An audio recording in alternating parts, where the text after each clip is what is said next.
Malamig dito.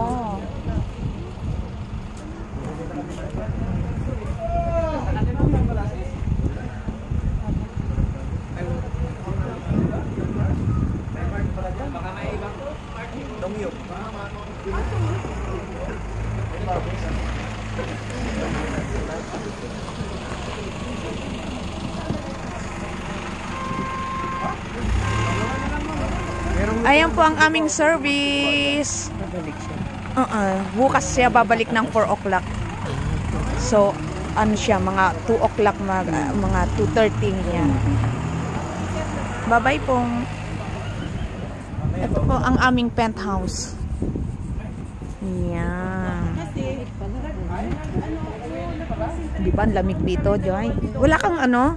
I-ano mo yung sombrero mo? Yan si Joy, oh. 5 minutes lang naman yata, bro. 5 minutes lang daw mula dito. Yan, bro.